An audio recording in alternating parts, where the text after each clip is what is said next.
Hi, my name is Josh DeBow, and I'm the founder of Mappings.ai, a company that uses satellite imagery to create immersive and interactive maps of the outdoors to help athletes prepare for their adventures. We're collaborating with Racing the Planet to create a map of the Gobi March 2026, alongside with a short YouTube series that chronicles one key challenge on each stage of the race. I myself completed the Gobi March in 2023, so I'm excited to use our tool to share some of my race lessons with you guys as well. So here we are at the beginning of stage one of the Gobi March, and it's pretty clear that the big challenge of the day is this climb between CP2 and CP3. But what's not clear is at what time you might get there and how that timing impacts your race.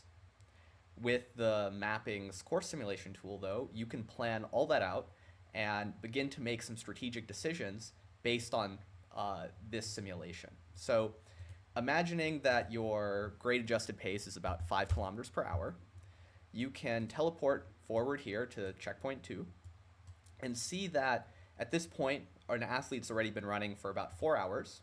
We'll turn on the motion a little bit and turn on the trail. Yeah, you can see that you've been running for around 4 hours already, with about 2 hours to the next checkpoint, and you get to this spot at about noon. So that's on the way to a approximately 7.5 hour finish.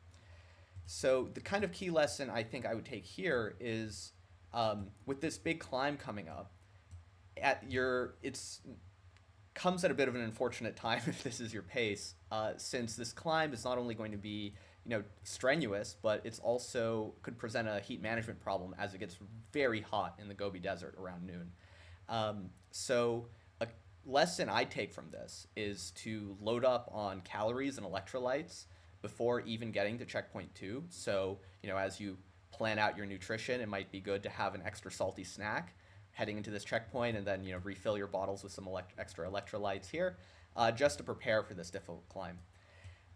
Now here as it plays, we can see that the actual climb takes up about 500 meters of elevation gain, and it looks like, starting at about noon, that it's going to take about 45 minutes, if I had to guess, just based on this pace, and you're going to slow down quite a bit. Assuming a grade adjusted pace of 5 kilometers an hour, that means at some of the harder points in the climb, an athlete will be going only about 1 kilometer an hour, meaning the same effort it takes to go 5 kilometers an hour on flat ground leads to a 1 kilometer an hour pace on this climb. So it's very steep.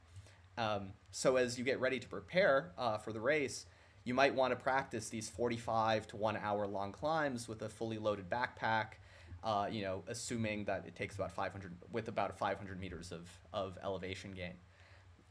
Yeah, so this is the big lesson, one of the big lessons I think from the first day of the race that you can take by using our tool.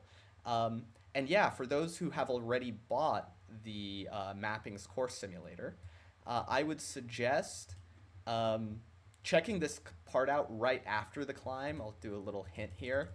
It starts to get pretty rocky, so it might be good to get a feel for what that type of terrain looks like and what kind of shoes you might need. So yeah, you can purchase our tool on the Racing the Planet store, and the link is going to be provided in the description of this video. Thank you very much.